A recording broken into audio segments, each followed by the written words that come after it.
I worked another heel off camera. See how it looks like a wave on my side. Hope it looks the same on your side. So I'm on top of the heel again, working the peak, and it's exactly like I was telling you. This is the last double crochet of the previous shell, so that's where I'm going to work my first shell on this particular row.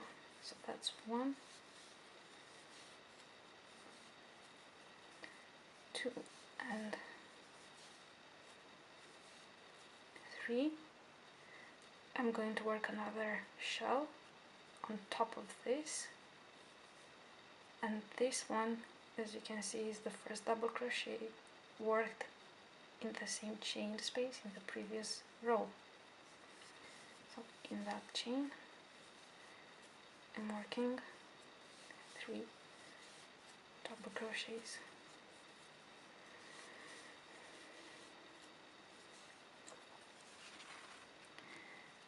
And then now I'm going downhill, and I'm working 3 individual double crochets. That's 1,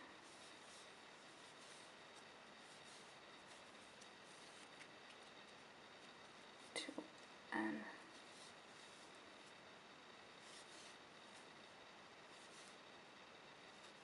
3. And now we're working the bottom of the hill or the valley. So we are working 3 double crochets joined together. So that's 1,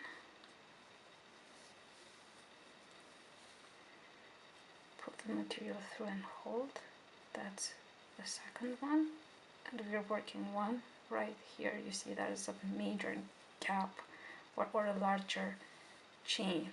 That's where the middle is. So that's where we're inserting our last time, and pull the yarn through all 4. We've only created one side, and then we want to do the same.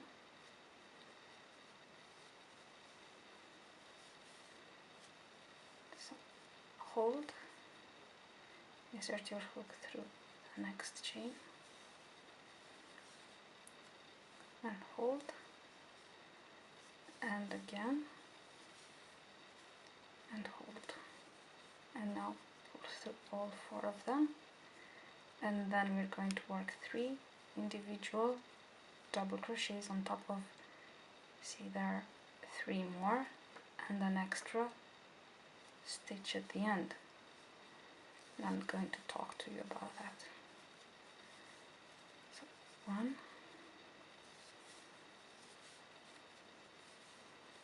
2 and 3. So as I was saying, we always want to match what we did at the beginning at the end with what we did at the beginning. So we started with a shell and then 3 individual double crochets, and this is what we did on the first row too. So we finished with a shell here too, so that's what we have to do now. And we are going to work this shell on top of the very first stitch. This is the one. So insert your hook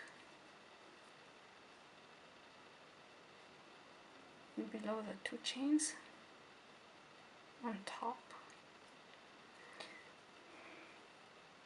It's hard for me to pick the chain up when I'm looking through my camera screen, so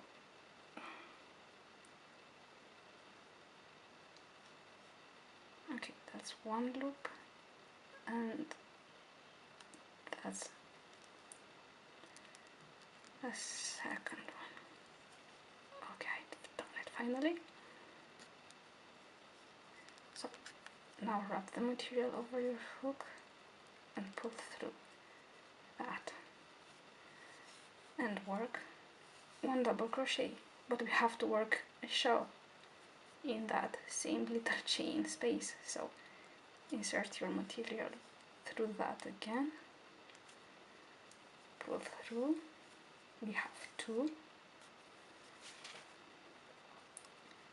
and you're going to want to do that a 3rd time.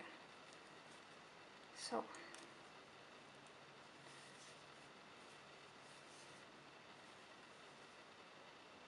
that creates the shell, and I'm going to work my example. I'm going to change color now, and in my previous example I've done 3 rows for each color, but there's no point in me making another row, so I'm going to change color with this one. But before that, I'm gonna cut my yarn, and as I was explaining to you, I chained 1 here, but go ahead and unravel and insert your hook through those 2 loops. So keep those 2 loops. When you finish the round, just keep the last 2 loops on your hook and don't chain like I did. So don't pull the yarn through, just keep them there like that. And now I'm going to change up color with this one.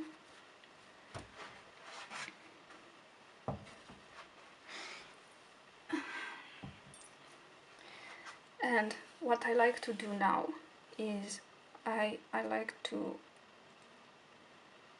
make a slip knot. It's easier for me to hold the yarn together by creating a slip knot, just like that. So now I'm getting my project, taking my project. So those are 2 loops, and we're going to step up to the next row and changing the color at the same time. So insert your hook through the slip knot, and then insert your hook through those 2 loops. I like to pull all the yarn closer together, covering my knot, and then chain up 3.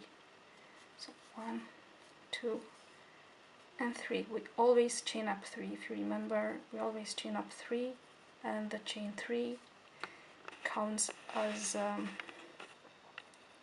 first double crochet, because we're going to make a shell of 3. So don't forget, we always chain up 3 and start with a shell. And now I'm turning my material on the other side, or my project, my material. Yeah. And now I want to cover these 2 tails of the yarn. So I want to crochet on top of them and hide them. So I'll just keep them there, hidden.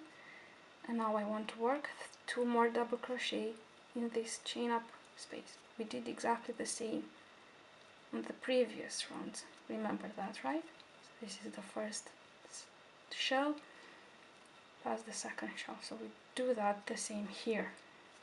So wrap the material over and just behind this, and insert your hook in that chain and hold the yarn together if you want. Fortunately, my video is almost over, so I pick up again in the next one to show you what to do next.